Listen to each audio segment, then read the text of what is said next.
Thank you, Mr. Chairman, for permitting me to take part in this debate. Sir, the way the motion has been structured for discussion under 193 clearly indicates the intention of the government and the direction in which it wants to take the debate. The situation in Ukraine is not self-made like we're seeing in Sri Lanka today, but the heart-rending situation is the result of the pouncing of the double-headed eagle on a small prey, sir. Sir, I take this opportunity to express my sincere thanks and gratitude to Ukraine and its neighboring countries of Romania, Hungary, Poland, Slovakia, Moldova, and others who have extended exceptional support to Operation Ganga in bringing Indians safely back home from war-stricken Ukraine. I also thank our Honourable Prime Minister for his guidance and Dr. S. Jaishankar ji for his exceptional leadership in times of crisis. I also extend thanks to Sri Jyotiradittya Scindia ji, Sri Kiran Rijiju, Sri Hardip Singh Puri, and General V.K. Malik, whose presence on the ground has made a big difference in coordinating the evacuation and helping the Indians stranded there. I'm sorry, V.K. Singh. My apologies, sir. Mr. V.K. Singh. Sir, Vladimir Putin's dream is becoming Ukraine's nightmare. And Putin's threat of interference by the West, particularly the US or its NATO member countries, and saying 4 times that Russia is a powerful nuclear state, clearly indicates to what extent Russia could go if there is interference. The threat of chemical war is also of major concern, sir. Russia unfolded its hybrid war against the Ukraine. It includes cyber attacks on the Defense Ministry and 2 large Ukrainian banks, flared and intensified clashes between Russian-trained rebels from Luhansk and Donetsk and Ukrainian armed forces. Recognizing Donetsk and Luhansk, military exercises in Belarus, carefully choreographed communication surrounding the announced troop withdrawal are all part of the toolbox, and this narrative was mastered by Russia in the case of Ukraine, sir. Its economy has been battered, with Russia stopping oil ships passing through Ukraine and stopping gas supply through pipes, resulting in denial of transit charges to Ukraine, leading to a deep fall in the Ukraine currency, and now city after city in Ukraine are turning into rubble, sir. The hybrid warfare sows the seeds of uncertainty, which in turn frightens the potential investors, thereby further weakening Ukraine, sir. As per the latest reports, Russian forces have encircled Chernihiv, a city between Kiev and the Russian border.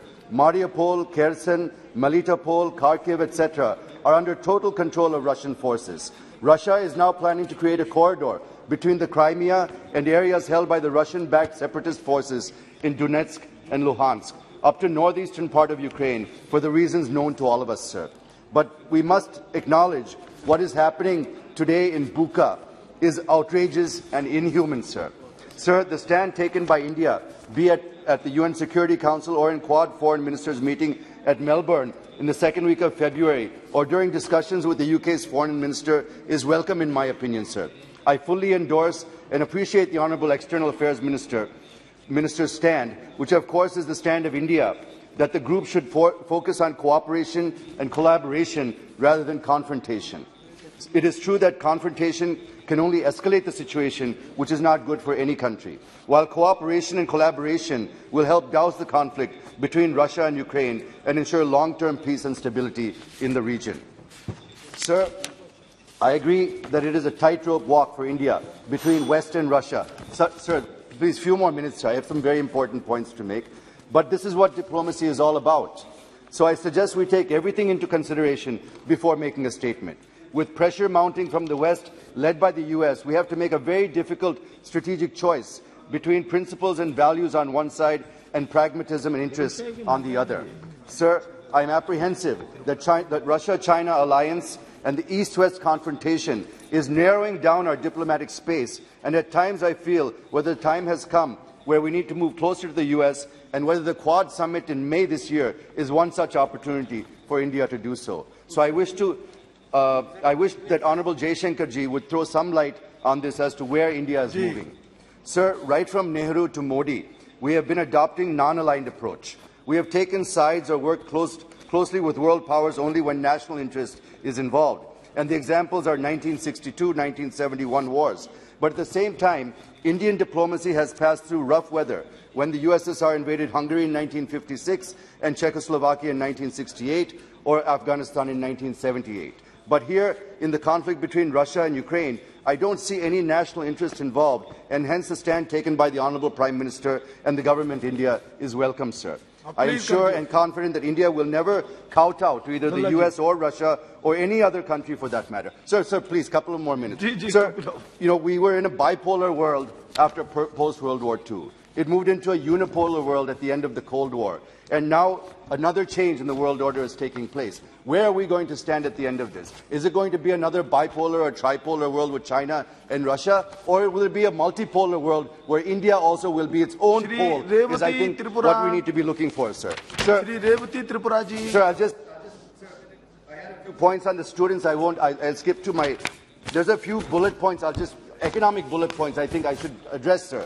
Sir, more than 500 million of our exporters' payments are stuck in Russia due to sanctions. How are we handling this? Sir, Ukraine is the third largest producer and exporter of maize, which we need for our poultry sector. Ukraine and Russia are also top two exporters of sunflower oil, which we import.